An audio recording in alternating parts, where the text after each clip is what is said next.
দুই নম্বরে তালাক দিছে কয়টা? 100 তালাক দিছে হযরত উমর। তাহলে 97 তালাক ওর পেটের উপরে। এখন 97টা বেদ যদি মারে এই বাঁচবে? কথা কোন বাঁচবে? বাঁচার কোনো কায়দা নাই। এখন উমরের কাছে অন্যয় বেরেকে বলতেছে, আমিরুল মুমিনিন, আমি জানি আমার আল্লাহর অনেক দয়া, তার নাম গফফার। কোন জায়গায় দেখেন লাইনটা করছে, আল্লাহ হলেন গফফার, নবীজির অনেক মায়া। আমি যদি এই 97টা যদি মানে বেদ যদি আমার পিঠের উপর পড়ে আমি বাঁচবো না। আমি তালাকের কিছুই বুঝি না, মাসলা মাসাল জানি না, আমাকে কি রুখসত দেওয়া যায় না? হযরত উমর যখন শুনতে পেল আল্লাহ দয়া, রসুলের দয়া, তখন তার হৃদয়টা বিগলিত হয়ে গেল। বলল যে ঠিক আছে, এই সত্ত্বে তোমাকে মাপ দেওয়া যায়, বউ কিন্তু ফেরত পাবা না। বউ নাই, তাও তোমার 97 বেদ মাফ। বউ নাই, বউকে যদি তুমি নিতে চাও তাহলে এখন থেকে 3 মাস ইদ্যত পালন হবে। ইদ্যত পালন হওয়ার পরে এই বউ আরেক জায়গায় বিয়ে বসবে, সেখানে ঘর সংসার হবে। ওই স্বামী যদি স্বেচ্ছায় তালাক দেয়, আবার 3 মাস ইদ্যত পালন হবে, তারপরে তুমি আবার বিবাহ করতে পারবা। কথা বল। আবার মুসলমান ভাইয়েরা, এই জায়গায় একটা কথা মনে পড়ে গেল। আমাদের ইমাম আবু হানিফা রাহমাতুল্লাহ আলাইহি এই কথা বলে দিয়ে দোয়া করে দিছি। হ্যাঁ, ইমাম আবু হানিফা রাহমাতুল্লাহ আলাইহি তিনার কাছে একটা মাসলা আসলো। এক ছেলে বিবাহ করেছে, ছেলেটা ছিল দেখতে কালো ঘ্যাগ, বউটা হলো অপরূপা সুন্দরী। স্বামীকে বাসর রাইতে দেখে মেজাজ গরম, সংসার আমি করব না।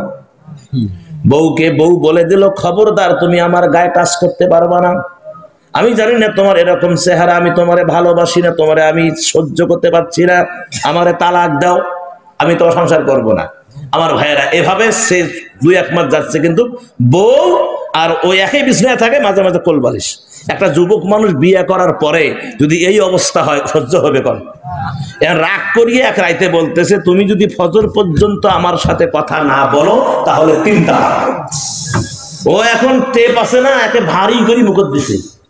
তার কারণ ফজরের আজান হলে আর বউ তালাক হয়ে যাবে, আর থাকবে না। বিধায় টেপ ভারী করে মুখত দিয়ে এখন বলতেছে যে সে কোনো করে না, একদম চুপচাপ।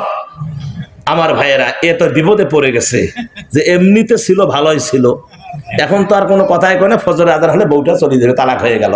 এখন সে বিভিন্ন মৌলবীর বাড়িতে ঘুরছে, সবাই একই কথা, ফজরের আজান হলে কোনো মৌলবীর ক্ষমতা নেই বউ আটকাতে পারে।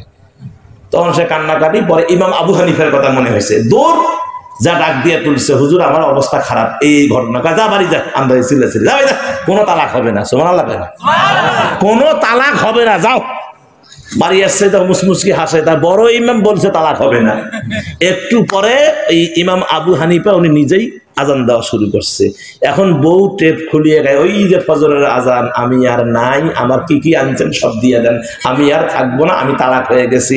এখন এই যুবক বলতেছে, হায় হায় হায়, এমনি মৌলবী দেখতে পাই না আমি, যে মৌলবী করলে যে তালাক হবে না, সেই মৌলবী আজান দিয়ে বউটা তালাক দেওয়া। এটা কথা? এখন দৌড় দৌড় হুজুরের কাছে, যা কয় হুজুর কাম করছেন, কি হয়েছে? কয় হুজুর আপনি নিজে বলেন তালাক হবে না, আপনি নিজেই বউটা তালাক আজান দিয়ে তালাক দেওয়ালেন। কয় শোনো, তোমার বউ কি কথা কয়েছে? কথা মানে হাঙ্গাম শুরু করছে, বাড়ি চলে যাবে। কয় যাও, বাড়ি যাও, তোমার বউকে বলো ইমাম আজম আবু হানিফা উনি তাহাজ্জুদ নামাজের আজান দিছে, ফজর হইতে আরো অনেক দেরি আছে। সুবহানাল্লাহ কোন, আরো জোরে কোন। আমার মুসলমান ভাইয়েরা, বেঁচে থাকলে ইনশাআল্লাহ আবারও দেখা হবে, আবারও কথা হবে। আমাকে জাহিদ সাহেব, আপনাদের মাদশাহ মুহতামিম, আমার কলিজার টুকরা, আমার ছোট বোনের বাসা যেখানে, ওর বাসা ওই জায়গায় পাশাপাশি, এ বাড়ি ও বাড়ি বাসা। ও আমাকে, হ্যাঁ, কুড়িগ্রাম, ও আমাকে মামা মামা বলে ডাকে। তারপর আমার ভাগিনা যে আছে, আমার এই বোনের ছেলে নাজমুল, একসঙ্গে লেখাপড়া করেছে। আপনাদের আরেকজন শিক্ষক যে আছে, ওই একই ছাত্র ছিল, একসাথে পড়ছে। তো যাই হোক, সেই সুবাদে আপনার সবচেয়ে বড় কথা হলো, ওসিলা জাহিদ হোক আর যেই হোক, আমার এই জায়গায় রিজিক ছিল, এবারের জন্য আমার রিজিক ছিল, যার কারণে আমি আসতে পেরেছি। যদি আল্লাহ হায়াতে রাখে আরো আসবো ইনশাআল্লাহ। এই আমেরিকায় যে ভাইয়েরা আমাকে দেখছেন, আমার আলোচনা শুনেছেন, আমেরিকা ভাইয়ের জন্য আমি মোবারকবাদ জানাই। এই যে যারা লাইফে শুনতেছেন, আপনাদের এখানে যে ভাই আছেন উনি বলতেছে যে হুজুর আগামী বছরের জন্য আপনি ডায়েরি করে রাখবেন, আগামী বছরও আপনি থাকবেন। আপনারা কি করেন আমেরিকার ভাইয়েরা?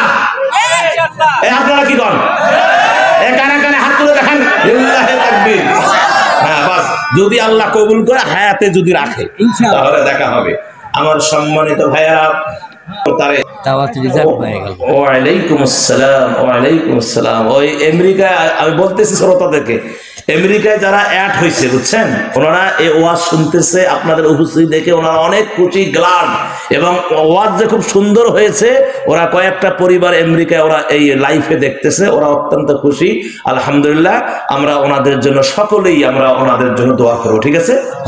আল্লাহ যেন ওনাদেরকে ভালো রাখেন, সুস্থ রাখেন, আল্লাহ যেন ওনাদের হায়াতের মধ্যে বরকত দিয়ে দেন। জোরে কোন আমিন, আরো জোরে কোন আমিন। আমার ভাইয়েরা,